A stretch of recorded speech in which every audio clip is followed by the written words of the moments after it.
You'll be looking for that. Remember when I go outside. What's that? There'll be a lot of people on that list. I was on it for a while. He has that kind of reputation too, so. All right, here we go. All right, everyone, it is 4:30. As we in, there comes Wayne. We'll wait just a second. Good time. Whoa. Wayne. Hey, Wayne. Cargo short. Here. So, let's begin. We'll rise for a moment of silence and then recite the Pledge of Allegiance.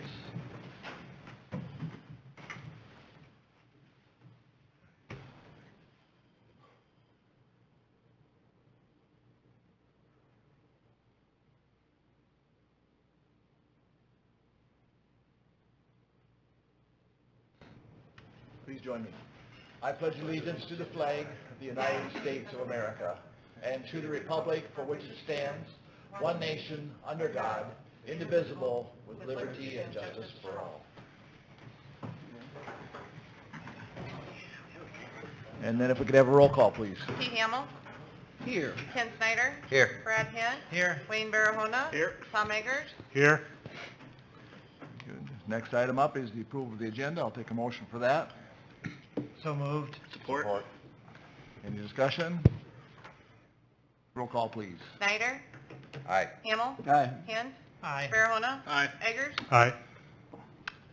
Now move on to the public forum. I see no one in the audience. Were there any written comments None. that need to be stated? Okay, then we will move on to the consent agenda.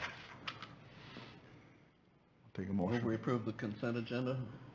Support. All right, any discussion? Roll call, please. Barahona. Aye. Eggers. Aye. Hand. Aye. Hamill. Aye. Snyder. Aye. All right, then moving down to item 6A, the Sheldon Regional Airport Rehab Project.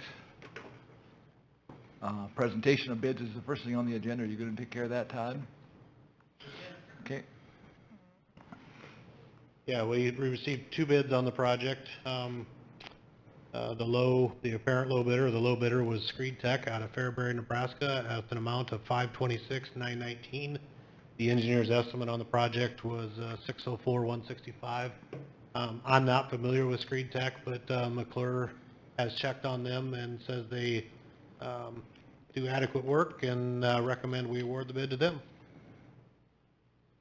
Okay. How close were the bids? Second bidder was $621,606. Oh, Vanderpool, yeah, okay. Yep, so 90,000. All right. Okay, then, next up would be, any questions for Todd before we move on to the public hearing?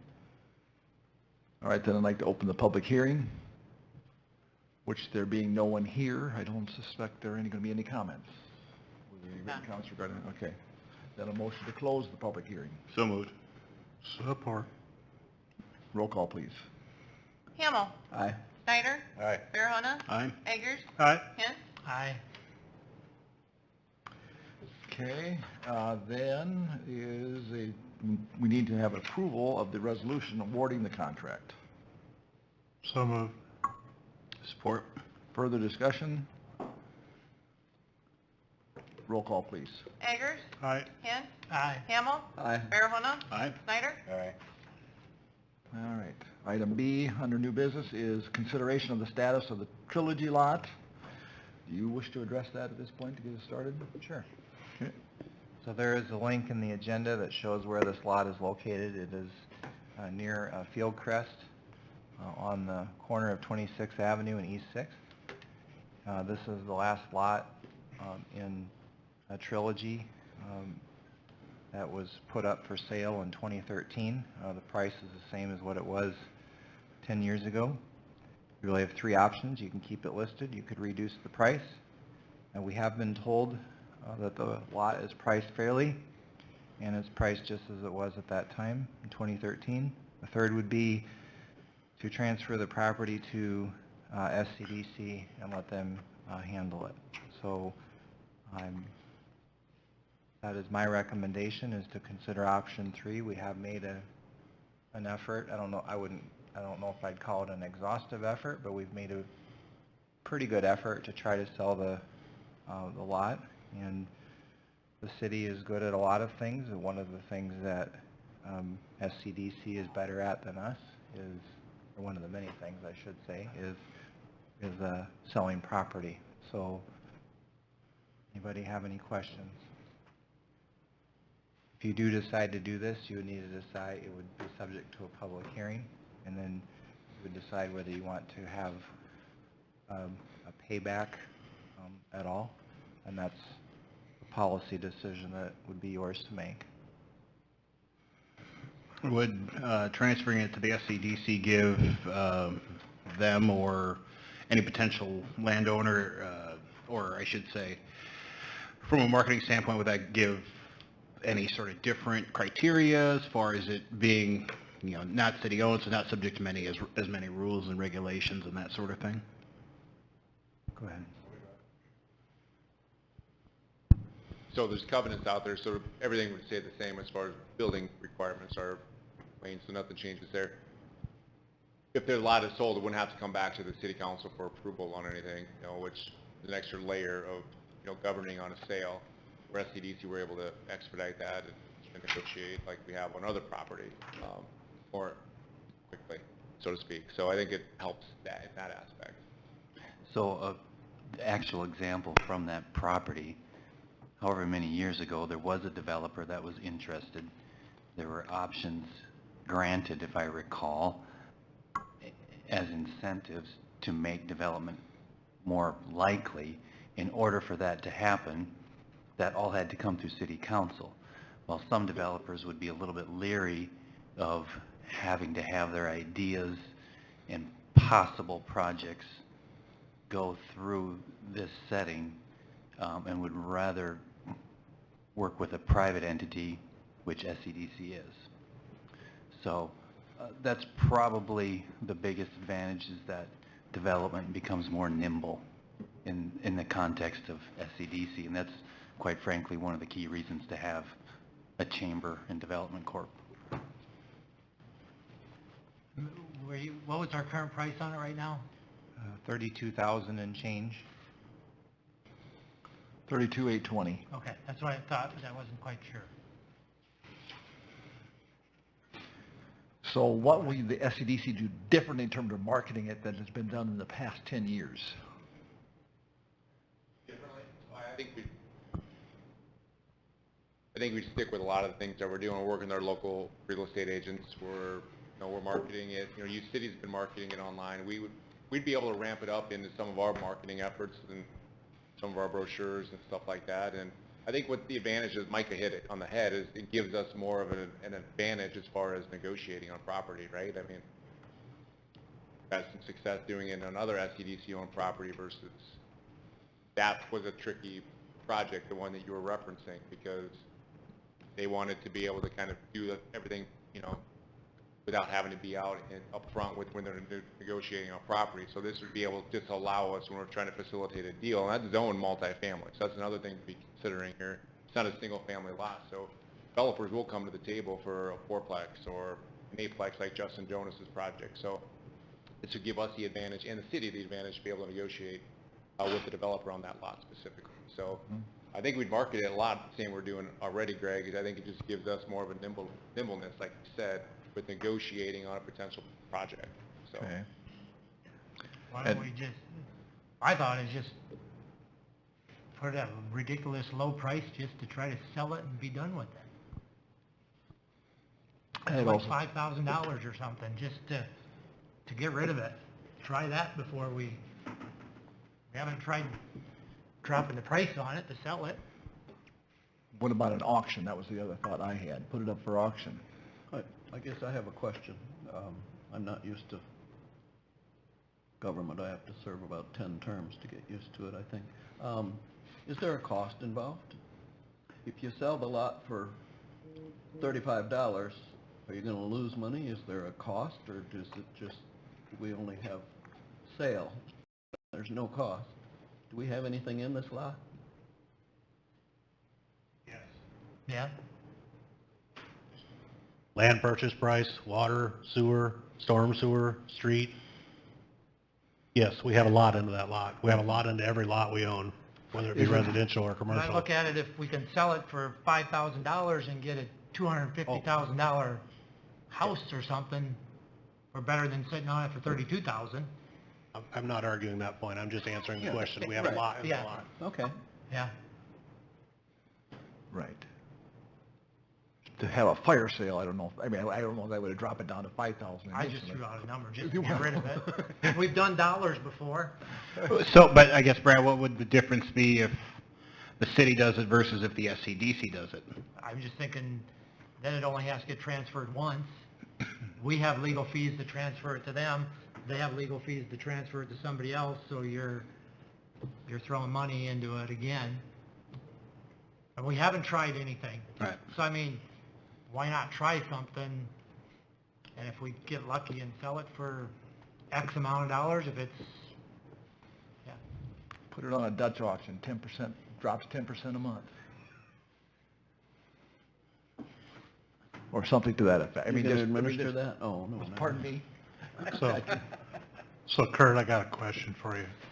Can the SCDC market it while the city still owns it and sells it? No? Yeah? I mean, 100%, yep. Okay. So for gaining the marketing, connections and the ability to communicate with developers, I think that's what we're really after here. If the city continues to own it, then we're going to have to make a decision on how much we're going to take for it or not. So, And does the city have, with how it's zoned currently, the power to present any sort of tax incentive to a purchaser that could act as a method of enticement? Yeah, so it does sit in an urban revitalization area, which would be, make the developer eligible for the application of a 10-year tax abatement on any multifamily project, which would be 3 units or more, Wayne. Single family, no, there's no real incentive there. But multifamily there is, which is why I wanted to mention the multifamily, because we're dealing with developers, you know, negotiating incentives such as that. Sometimes they like to work a little bit more confidentially on some of that stuff. So that's where that extra layer of government, city owning it versus the private corp, like Micah said, changes things a little bit in those conversations. Not exponentially, but a little bit. So that 10-year incentive is there, is being advertised, is Yeah. already part of the equation that, Correct. Yeah, as I far mean, as it- how we're marketing Right. it and that sort of thing. We get nothing though if we give it to you? I mean, is that what I'm saying here? No, but like Sam said, you could. I mean, all of our ground that we own and market that the city has purchased previously, I'll use Sheldon Crossing for an example. It's all tied to a memorandum of understanding. So as we sell an acre of ground, SCDC is required to pay back X amount per acre back to the city, or come to the city council and ask for forgiveness on the ground, which is, you guys have approved before. So, to Sam's point, you could give it to us and expect nothing in return. You could keep it and do what Brad is suggesting. Or you could give it to us and tie it to a memorandum of understanding, say, SCDC, sell it however you want to. We expect you per acre price, make it consistent with every other memorandum that we have. You'd pay us back X amount per acre. That would be an option, so you get something to pay back, if you so desire. So you have plenty of options, Ken. It's how generous you want. Why do you think it's not selling? I mean, everything else in that development is gone. Why not this one? It's development costs right now. I mean, we've had players on the hook over the last couple of years, but it's development costs, it's interest rates. There's a lot of scenarios, Greg, on why it's not going. Hey, still a good lot. I mean, we've had people, like I said, we literally have had people on that lot a year ago, but have backed away because of development costs. So you could literally give the lot away. You could sell a lot for $1. It may not swing the needle far enough for somebody to build something on there right now. It's just part of it. So you sit on it as inventory. The inventory is good. It's not like you just need to get rid of it to get rid of it, right? I mean, sometimes having inventory is okay. Mm-hmm. There's no reason to be desperate on anything because the needle always swings back and forth. So it's tougher economic times based on new construction, based on everything we said with development costs. interest rates right now are challenging for new development, but yeah, so it's a tough question to answer. It's just what it is at this point. Mhm. Is there a particular reason this is coming to the council on this date? No, we're just getting ready to do a little spring cleaning, I guess, and taking a look at a list of things that haven't been as high of a priority, and this was on the radar screen to discuss. And Sam had brought it to the SCDC board. We met last week, and the board is completely supportive of this. I mean, if you guys feel that this is a good step, we're happy to take the lot, and we're happy to market and promote it, and get it developed. So that would be our goal, as is the goal of it as it sits today. So just what is your preference? Is that large enough for a multi-housing? Yes. Yep. Okay. Sits on a corner, so the setbacks, there's 2 front yard setbacks on it, so that tightens up a little bit, but with some of the proposed projects on that lot, it, We've seen layouts on that lot from potential people that had 3 or 4 that I didn't see any numbers or figures, just a rectangle here, so. yeah. Oh, you could fit a project in there. Yep.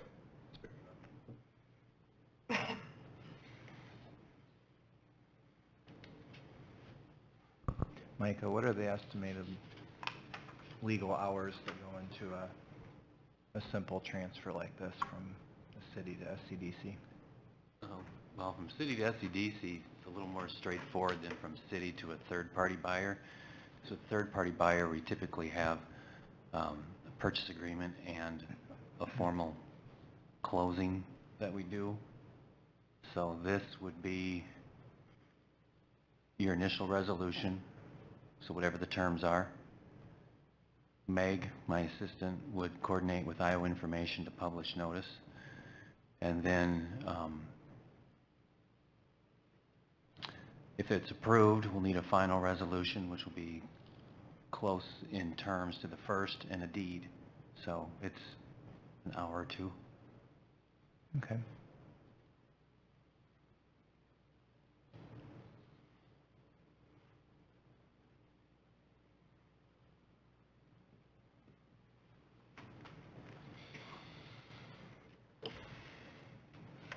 I guess, need to know what your pleasure is, if you want to think on this for a couple of weeks, let it simmer, or you want to take action today?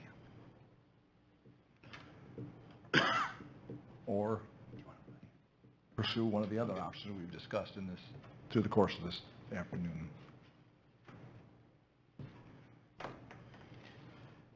So if we think about it, and in the meantime, we drop it in half,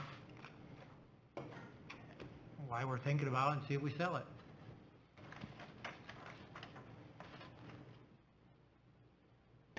Todd, you mentioned there are expenses.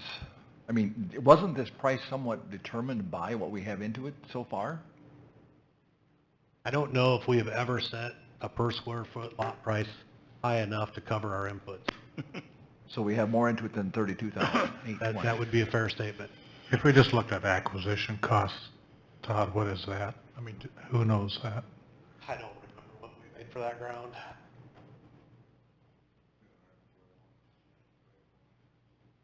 I think we owned that 20+ years. I don't know what we paid for that.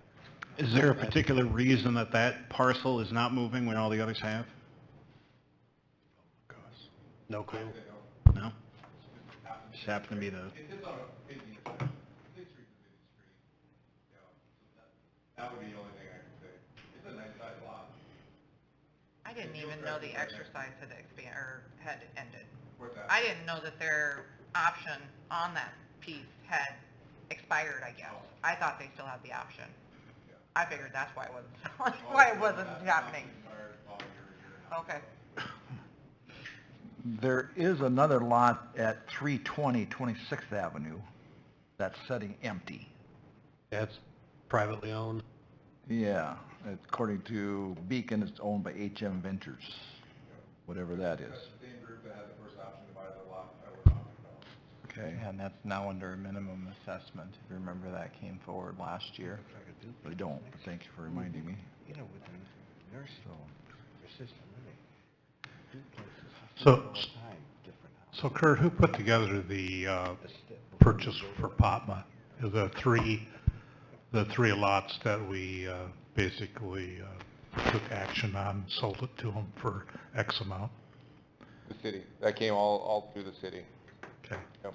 So That was Potma came directly to the city on that? Yeah, I mean, correct, because the real estate agreement had to go through the city, Sheldon. Okay. I mean, this Well, we is certainly a work- similar situation. Right. Certainly worked through him with Potma up to the point of submitting that real estate agreement, so, but once it gets to that point, then it becomes a document the city council has to consider and approve, Right. along with any incentives, minimum assessment agreements, all of the above. Correct. Yeah, it those- just, yep. just seems to me that the marketing is where the SEDC could really help city out in moving the property, getting the connection, getting all the answers for everybody. And the ownership can stay with the city, and because in the end, we're gonna have to decide on how far down we go, just like Brad's talking about. It's half, or it's 60%, or it's 40%, whatever, so. And if you want to be in the middle of negotiations on a potential project, that's the other thing I think considering. And don't care either way. It's one of the other pieces or layers of the pie. So I mean, if SCDC is willing to pick up the marketing on this some, and, yeah, see what it's gonna take to move it. It's about what we're after. We're all talking the same thing. What's the bottom dollar to move it? Get some tax revenue going off of it, so. So my understanding, you're saying let the SEDC start to market it more aggressively, but the city maintain possession? Yeah, might as well, I mean, I think, I think that sounds like a good idea myself. The transfer just seems like at this point anyway, I could speak differently in 6 months if it hadn't sold, but. Well, then do we make it a point to look at this again in 6 months or a year or something like that to help keep the process moving along? we see Kurt twice a month, so. What's the minimum payback we're gonna ask for it, if we give it to the SCDC? I think it would be nice to know what it's going for, Brad. I mean, we may not want to make it go for so little if it's something we don't want there, or we may want to give it away, who knows? I think at this time in game, as long as we've had that lot, anything's better than nothing. I'd take really any offer on it to get a house going. Duplex, Well, it's not going to be a house, it's got to be multifamily. So It could be a Could house, be a house. yeah. we'd have to rezone it, right? no. No? Okay. You could build a single-family home. Okay. I like Tom's idea. Could also build a private kennel. A what? Private kennel. Kennel? Mm-hmm. Stop. I'm just saying. I might want Hey, $60,000 I like for Tom's it. idea even more. Church? Can we put chickens there? Oh, no. Out of order. Cultural services with a special exception. So there's all kinds of possibilities. Well, my whole goal for bringing it forward was to have a discussion like this to hopefully generate some interest, so. Is that 32,000, is that kind of what the other lots in that range per square foot went for, or? For example, we can look up the square footage and we can give you an hour or two later. But like the lots in Sheldon Crossing, the residential lots sell at $2.20 per square foot. That's the price on them. I've got the beacon link in the So if you look at the square footage on that lot, they got 10, 2.2. agenda.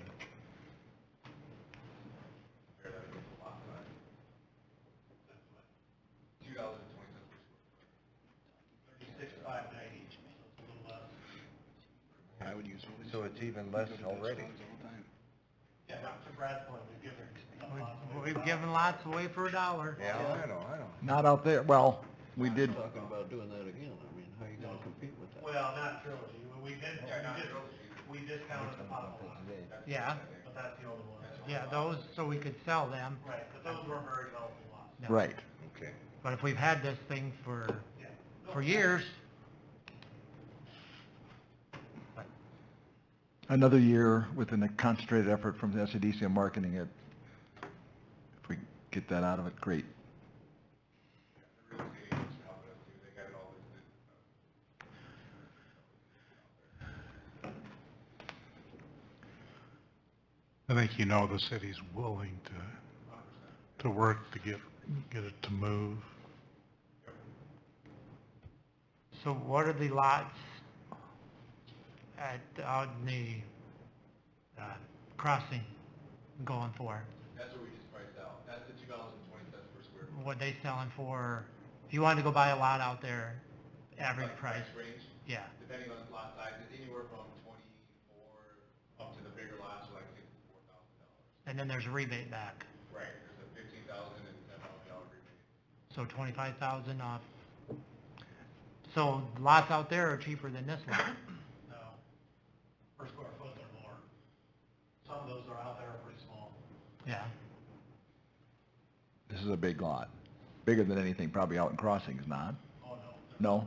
There's 3/4 acre lots out there. Oh, okay.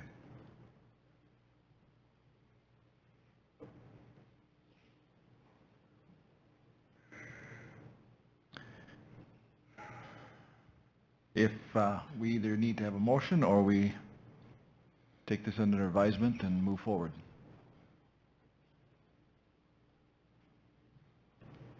I wouldn't mind thinking about it for 2 weeks, Okay, just my opinion. all right, then we'll table it for now and we'll take it back for discussion in 2 weeks, March 1. All right. Moving on then to the city manager's report. All right, I have to vacate. It is daddy-daughter dance day. Put on your dancing shoes. So, All right, gentlemen, Justin, adieu. Bye, Wayne. Oh, and Ann. there you go. Stick up yourself. Thinking about your daughter, you It's forget about the female. the dance right behind like Ben Franklin there, the dance studio. Yeah, there's a lot of things. I'm working on my plie. Been there many times, Wayne, you'll survive. Sounds like a good follow-up too. just don't trip and fall. Don't jinx me.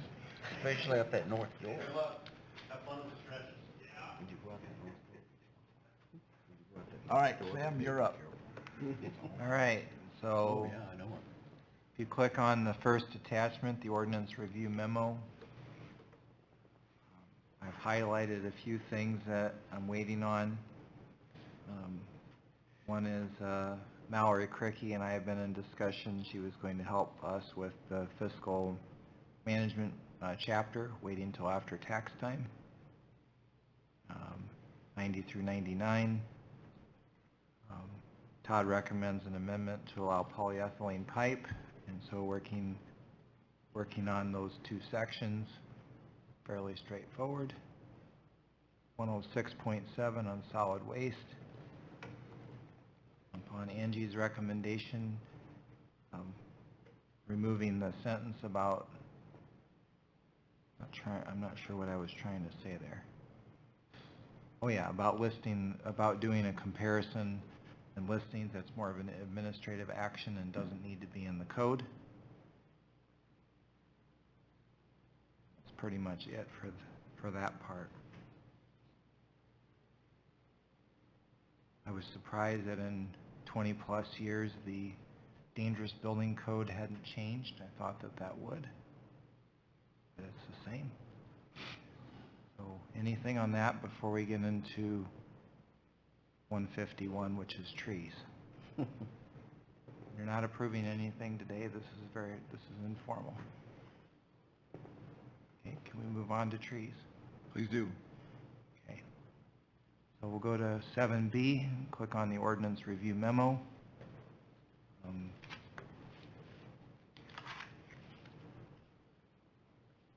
I got a little bit of information from Todd that I can paraphrase for you. If ash borer takes out all the trees in the right-of-way and parks, it will be upwards of $1 million to remove all 672. And there are also 575 maple trees in the right-of-way and parks. Those two species make up 72% of the right-of-way. And park trees. Locust, cottonwood, and linden are tied for third place at 4% each. Attached, and then there's Todd had given me some pictures of tree stumps of maples if you drive down 10th Street, 10th and 6th Avenue, right? Anyway, just take a drive down 10th Street on the north side, you'll see several hollow maple stumps, and it's a bad deal. The abutting property owners under state code can be asked to be responsible for trimming, but then there ends up being a potential argument on dead, dying, or diseased. So dead, dying, or diseased in the right-of-way is typically a city responsibility under state code. So there's a couple of ways to look at it. One way would be, you know, is it proper for one person to plant something that 5,500 people then get to split the responsibility on and as taxpayers later? Or is it an investment in nice-looking tree-lined streets? So Todd and I had made a recommendation, at least for your consideration, that you consider a moratorium. This would only be on planting in the public right-of-way, so it's not a moratorium on planting of trees. Okay, it's a moratorium on planting in the public rights-of-way. A couple other examples would be all the tree root issues that we've had on 11th Street. If you remember the sewer backup issues a few years ago, there was tree roots that were a factor there. So I know last fall we talked about this, and this is not an easy issue. One of the things that we talked about, Todd and I, just recently is you could say east of a certain part of town where they're, you know, past the cemetery and 26th Avenue. There's some trees in the right-of-way there already, but you could say where they're not there now, you can't put them there. You could regulate and say you need to have a right-of-way permit and a one-call or utility locate. You're really supposed to do a utility locate now.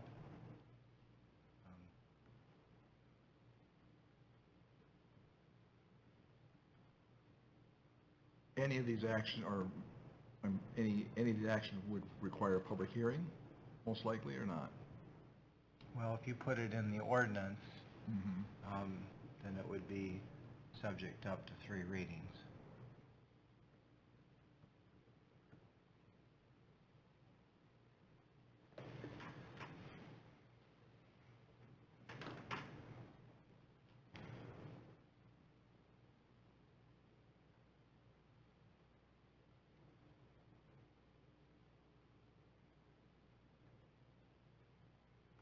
So do you want the moratorium in place before we get the new codes written?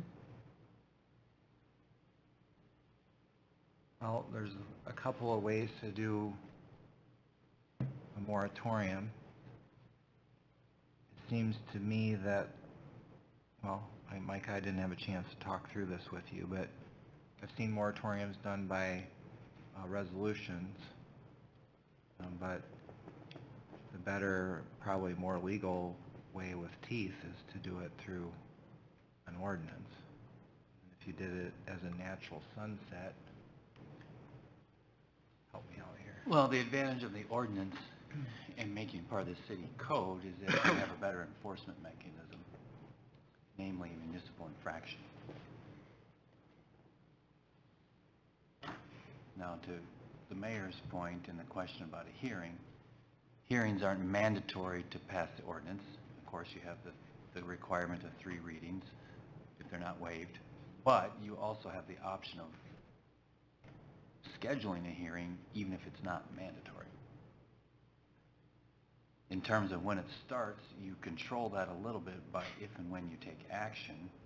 If you're looking at 3 readings and you want to capture the next planting season, so to speak, you would probably want to get started on that. To answer your question, my answer would be yes, Brett. Yeah, I mean, you have to really sit down as leaders of the city and look at it at the financial responsibility to the city and to the taxpayers. Because this is going to be a big burden down the road. This is going to be multi-dollars. We're not talking thousands, we're talking close to million. That's just on the ash board, that's what I'm talking. So, yeah, trees look nice, but we are somewhat the financial stewards of the city, and I look at that cost to burden the citizens down the road, 5, 10, 15, 20 years, it's going to be millions of dollars. And I look at it from that aspect, we need to do it. Yes, I know trees look nice, but there's going to have to be on the other side of the right-of-way.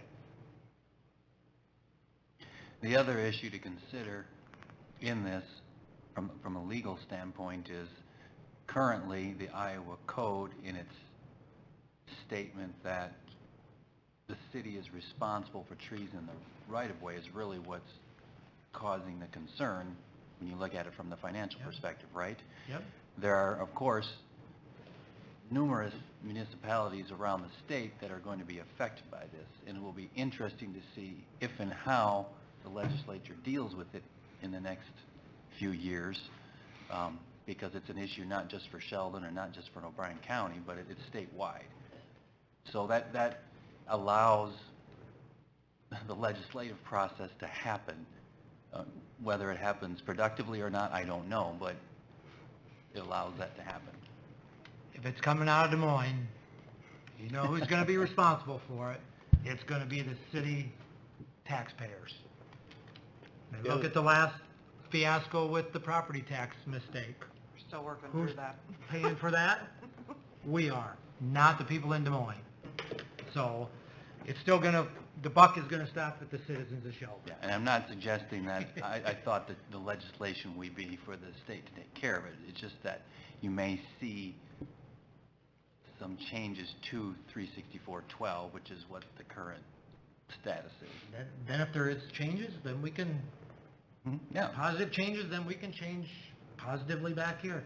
But I don't, The other thing I'd like to bring up is that whole definition of dead, dying, and diseased. That becomes quite a conversation between myself or one of my workers with a property owner on what that definition really means and if that tree really qualifies as dead, dying, or diseased. yeah.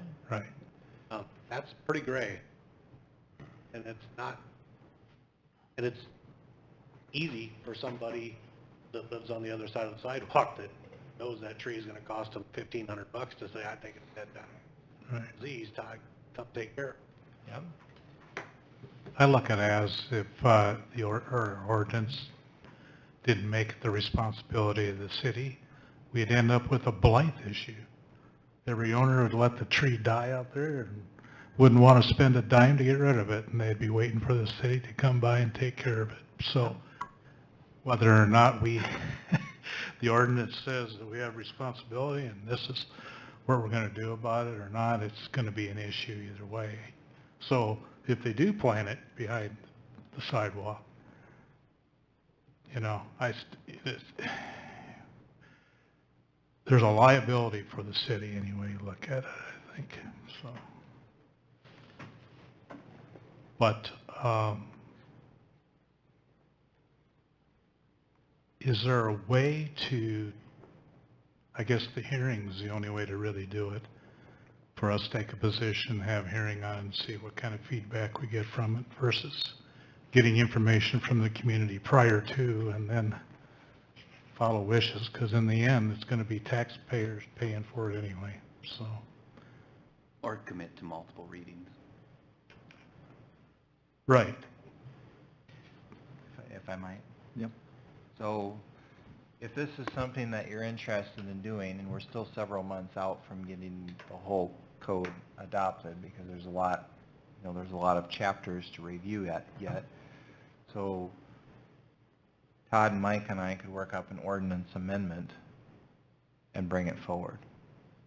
And you could have your readings now, and then it could be inserted in and pass it, and then it's part of the overall code then too when that comes back forward. And then if for some reason things change between now and the time the code is actually adopted, remember I'm going to try to bring forward code updates every year rather than once every 24. And then we can always make changes then too. And I really shouldn't say that. We did make some changes in 2019, but this is really the first comprehensive review of the code in a long time. So what do you think of that? Just bring it forward it's important enough as a standalone. It doesn't cost that much to draft it.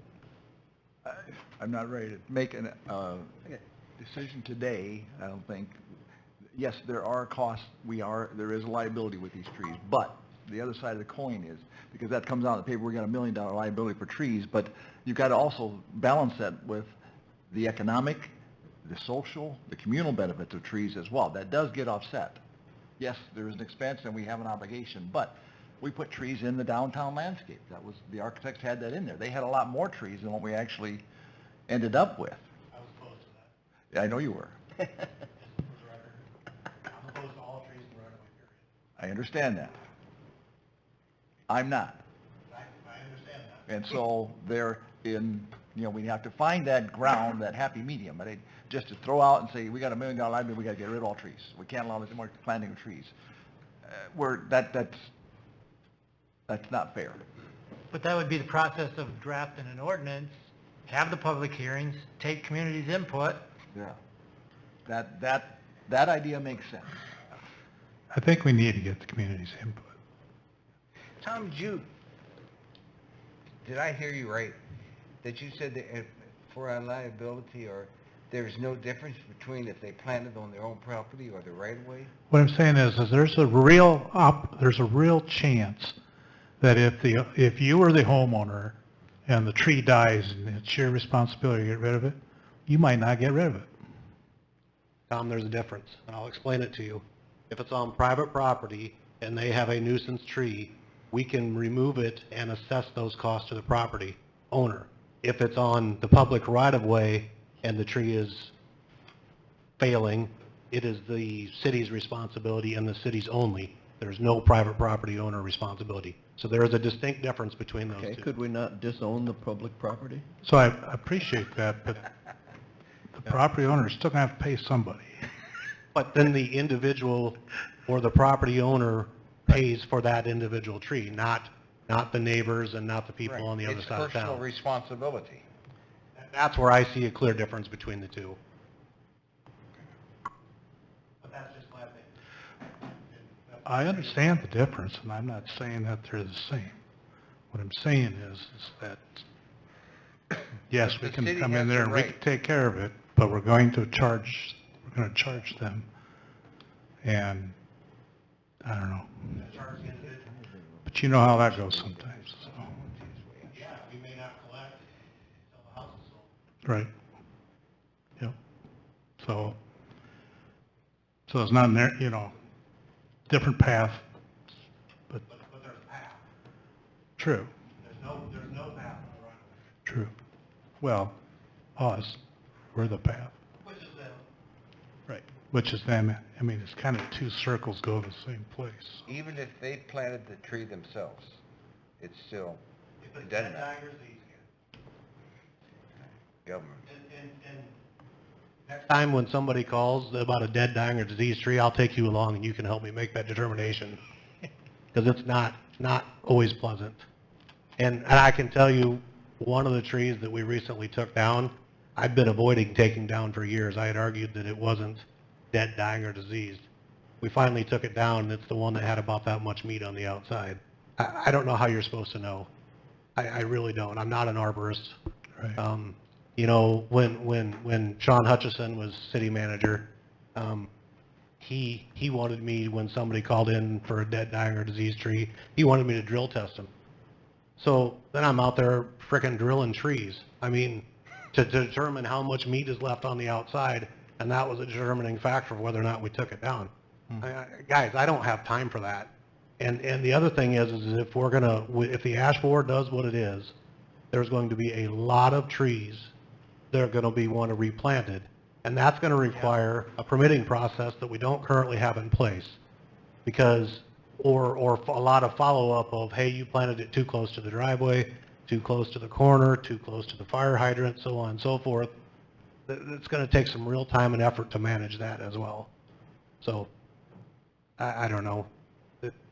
We're not in a good situation, that's all I can say. But anyway, did that answer your question, Ken? Yes. Okay. Perfect. And I heard you.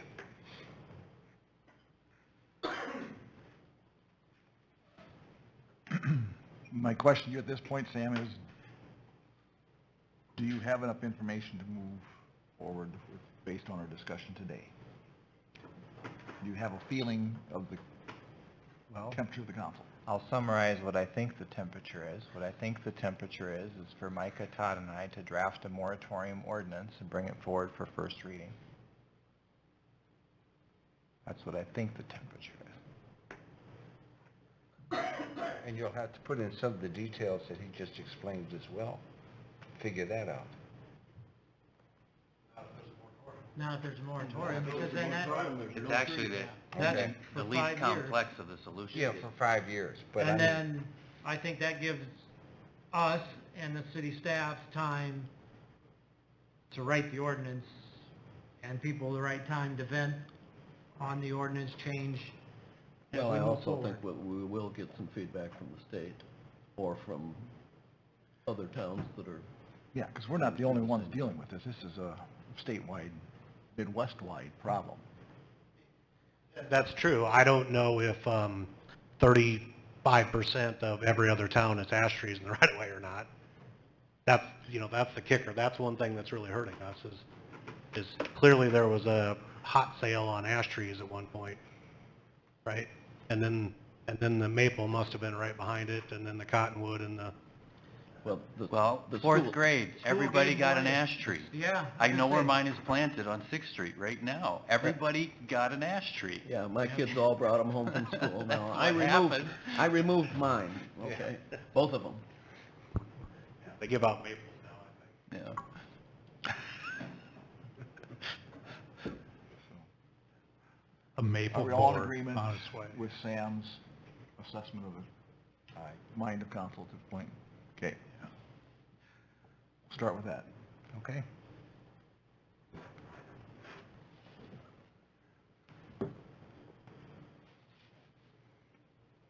May I say one more thing? Yes, sir. On a completely different topic, we received the signed Grant Township Fire Services Agreement today, and it is too late to put it on the agenda for today, so it'll be on consent on the 1st, and it is linked to the FYI section of this agenda.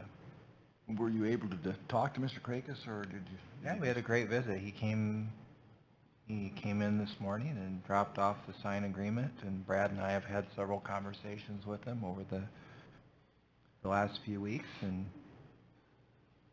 it's ended well. Yeah, the last conversation I had him, we ended up where we're at today with the signed agreement, and, Mhm. yeah, They were on board. I guess after reading the paper today, wondering, is there another explanation? Was he, I mean, as the taking over, was he aware of the process? Was it just something he thought he was following the right? There wasn't animosity or trying to just,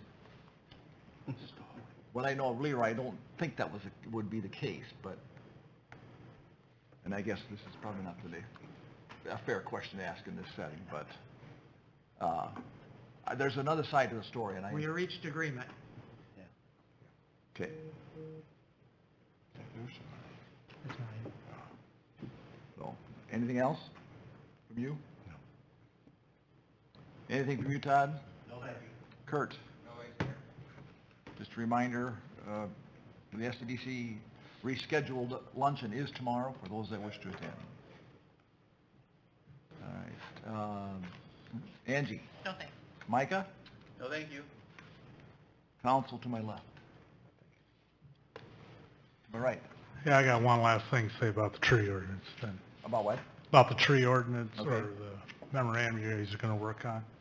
Make sure that you put into it some of the most restrictive ideas that we've been talking about on here.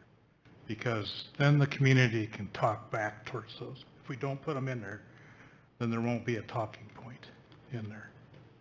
So if we're talking about not planting on the right of way, that should be in there.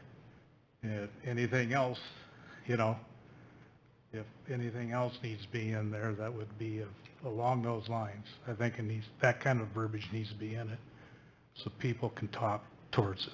Otherwise, if you don't put it in there, they won't have the opportunity to either speak against it. So that's my suggestion. All right, I have nothing further, so motion to adjourn. So moved? Support. Roll call, please. Hamel. Aye. Farahona, Hintz, Aye. Snyder. Aye. Eggers. Aye.